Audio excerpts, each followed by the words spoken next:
You know when you hear a voice that just stops you in your tracks? A voice that feels like it's channeling something ancient, but at the same time is totally new and revolutionary? Well, today we're diving into the story of exactly that kind of voice. One that crossed borders, languages, and cultures to absolutely captivate the entire planet. This is the story of Nusrat Fateh Ali Khan. People called him the Shahenshah-e-Qawwali, the King of Kings of Qawwali. And let me tell you, that wasn't just some fancy nickname. In the music world, it was basically a statement of fact. But to really get the weight of that title, you first have to understand the kingdom he ruled. So, what exactly is Qawwali? Well, it's this incredibly spiritual form of music rooted in Sufism that's been around for over 700 years. It's all about these powerful, soaring vocals and an energy that's meant to, transport you, to connect you with something bigger than yourself. This was the tradition, the world that Nusrat was born into. But here's the thing, his journey to becoming the King of Kings was anything but a straight line. In fact, for a while there, it looked like it might not happen at all. He was born back on October 13th, 1948, in Faisalabad, Pakistan. And when I say he came from a musical family, I'm not kidding. We're talking about a dynasty, a family with a 600-year legacy of mastering Qawwali. Music was quite literally in his blood. So you'd think his path was set, right? Nope. Despite this unbelievable heritage, his father, who was a famous Qawwal himself, wanted something totally different for his son.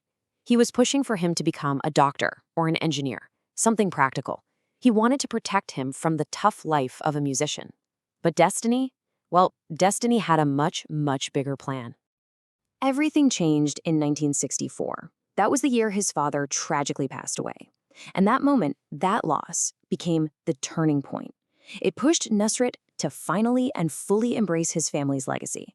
He started training with his uncles, and the path that his father had tried to steer him away from suddenly became his life's mission.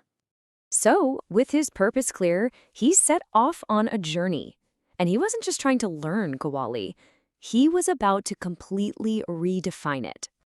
And his rise was, wow, just meteoric. His first public performance was only a year after his father died. By the 1970s, he'd taken over as the leader of his family's Qawwali group. And he wasn't just known in Pakistan. He was an absolute phenomenon.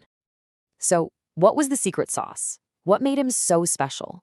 Well, for starters, his voice was just this incredible instrument. So soulful, so powerful, and it could stretch across several octaves like it was nothing. But it was more than that. He was a true master of improvisation. He could take this 700-year-old tradition and just brilliantly weave in modern rhythms, making it sound both ancient and totally new at the same time.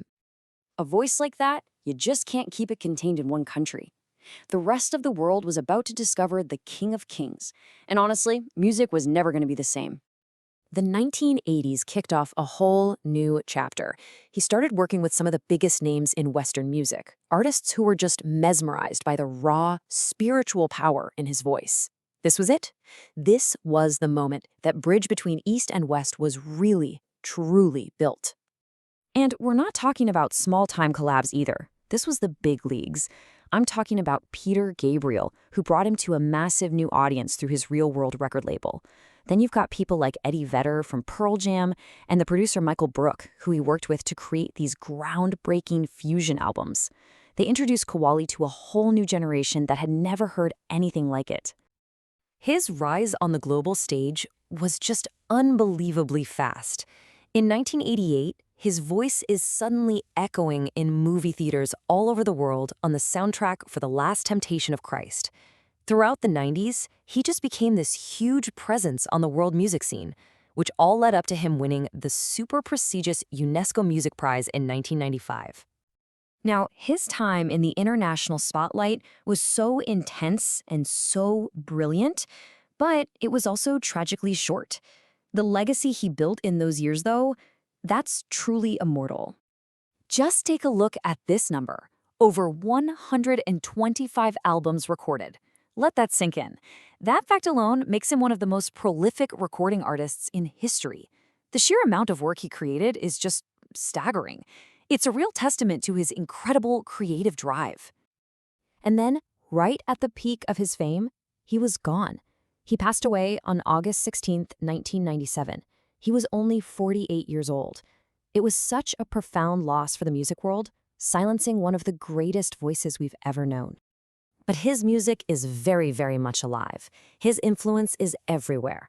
I mean, he almost single-handedly took Sufi music global. He's inspired countless artists from South Asia to right here in the West.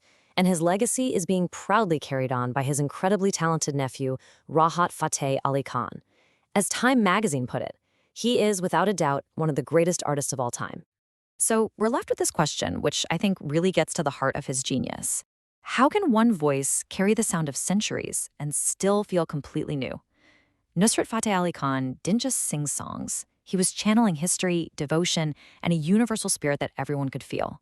His voice was both an ancient echo and a modern roar, leaving us all to wonder, how could one person possibly contain all of that?